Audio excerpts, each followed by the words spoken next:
this. This is a very rare original competition Cobra. I was offered $3 million. I turned down $3 million for this. This is an original Shelby Cobra, one of the most rarest, most valuable cars in the world. One sold at auction for over $13 million. How much do you think this car is worth? Leave a comment below. Let's get this video started. How are you? Do you mind answering a couple questions for the YouTube channel today? Not at all. Be glad to do it. Awesome, awesome. So what do we have here behind us? How much were you offered for this car? I was offered $3 million. I turned down $3 million for this. This is a very rare original competition Cobra, designated as a 427 SC.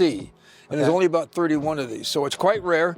And despite its appearance, the collector car market's been gravitating towards patina and originality. So there's a whole group of collectors who will pay a lot more just the way it is. If I restored it, I wouldn't have got an offer like that. So it's actually the condition it is, it's actually worth more than you restored it. To the right people. It's definitely worth more to the right people. That's incredible. I mean, I heard one model, a Shelby Cobra model, original Shelby Cobra model sold for over $13 million at auction. So yeah, these are very valuable cars. Yeah, one of Shelby's, actually the prototype, the Shelby's first prototype, that sold for about 15 at auction. 15 million? Yes. Wow. Yeah, I was at the auction when they sold that a few years ago. You were there? Yes. Oh, I had to be there for that. So what do we have here then? This is a Mustang? This is in 1965 or 64 and a half when Ford brought out the Mustang. It was called the secretary's car, the way it was, kind of. So Ford approached Shelby and asked him to modify some of the Cobras, like basically into a more high performance car. And so basically, he made a race car. This is a 1965. It's made from a fastback. Wow. And they only made about 600 for the street, so it's very rare. Wow. And now, Shelby modified Mustangs for several years after that. Okay. But every year after this, they made 3 or 4 times as many. So they're worth maybe a third of what this is worth. So yeah, nice ones like this are 500,000 plus. This is a $500,000 car? Yes. Yeah. Wow. The highest price so far is like $585. So they're approaching 600,000. Oh my God. Yeah, and so beautiful. I love the color, by the way. This is beautiful. Well, in '65 they were all the same color. This is Wimbledon white. So what car is this? This is an original Shelby Cobra as well, right? Yes, it's an original Shelby Cobra. It's a big block 427.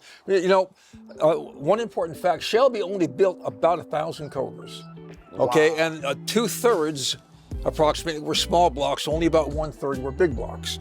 So out of that, there's 260 street versions and a total of about 52 or 53 competition big block Cobras. Wow. Okay. And so in comparison to the competition, this is roughly about half the price, right? It's still over $1 million, but could be about 1.5 roughly. About half the, yes, roughly half the price of the comp car. Well, that's a really good offer for that car, actually. It's and it was like an official offer. I mean, this is like from the Shelby Cobra. It came from the Cobra Club, so that's wow. So anyway, so it's about half of the comp car. Makes sense. And so you got this signed by Shelby. Actually, this one was signed when I got it. It was already signed when I bought it, and the Mustang is also signed by Shelby. But I know his signature, and that's his signature. That's incredible! Wow. Okay, so this car has won actually like multiple awards. Is that correct? Yes. Almost every time I go to a car show, I win something with this car usually. Wow. With rare exception, I always win something. Wow, that's incredible. So which are you holding? This is what you won at Monterey or Motorsports or? Well, this 2012. Was the 50th anniversary of the Cobra. So the Cobra was a feature car at the historic races in Monterey in 2012. Okay, so there were about 500 race cars of different makes and models at Monterey at that time. Right. And so I actually had 3 competition Cobras at the event, and I had them all displayed, just for display, did not race them, but I had them on display. Yeah. And the gold car was one of them, and Road and Track happened to come by. Now there's 500 race cars. They picked this as one of the top 10 out of 500 race cars. They were a little tongue-in-cheek about it, but they picked this as one of the top 10 out of 500 race cars. Wow. Road and Track. So that's quite a compliment. So talk to me about this color. Is the gold the original color or is the blue? I'm curious. Well, actually, gold is the original color. Shelby only built about 1,000 Cobras, and only about 1/3 of those were big blocks.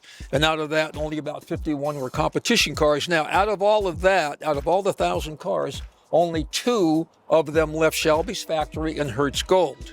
So gold in this car is the original color. Now what happened is about 35 years ago, somebody painted over that blue with white stripes because that was the iconic color scheme at that time. Right. Pretty much it still is today. But anyway, so the prior owners, when they found out that this was one of only 2 cars to leave Shelby's factory in Hertz Gold, were able to scrape off most of the blue. And so what you see is the remaining gold color. They got most of the blue off and just left it the way it is. And so at this point, I'm just leaving it as it is. So this is actually like the Holy Grail or the Mona Lisa of Cobras, basically, or of cars. Yeah, honestly. yeah. Having taken off the blue and leaving the original gold, what's left of the gold, that's the Holy Grail. When you have the 2 Shelby enthusiasts, that's the Holy Grail. You have a big, substantial portion of the original paint left. Originality and patina is huge now. It's getting bigger and bigger every year.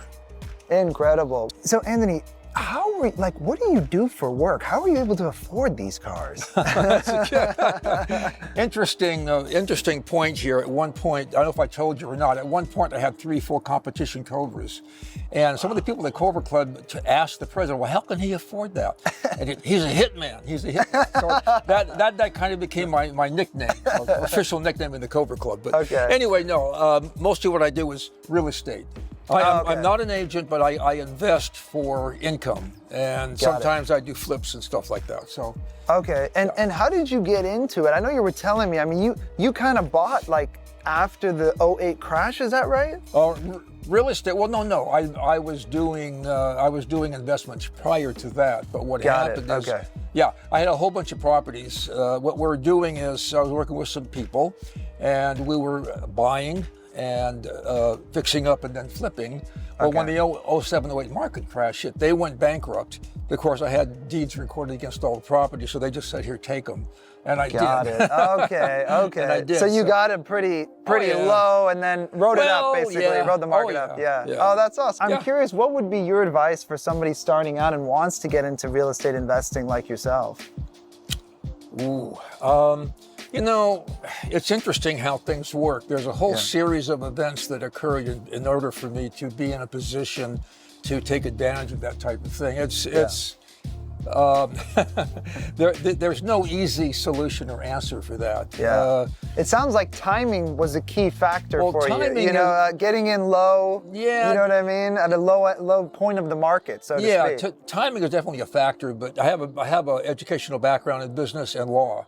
And having that background was a big help. And it just, step by step, No, I love it. It wasn't easy. You've done a lot of investments over your career. I'm curious, what was the best investment you ever made? I've done quite well in real estate, but the best investment I ever made was in a Cobra, in a Shelby Cobra. And it was probably the second Cobra I ever purchased. It was a full competition racing car. It had a little bit of racing history. And I was able to negotiate and bought it for $875,000. And I sold it about 7 years later for $3 million. So that is beyond anything. That's the best investment I've ever made. So the best investment was a Shelby Cobra. Wow. So they proved to be that's amazing, man. Well, Anthony, thanks for taking the time today. I really appreciate it. Thank you. Yeah. Thanks for watching, guys. Hope you got value out of this video. Please like, subscribe. We'll see you in the next one.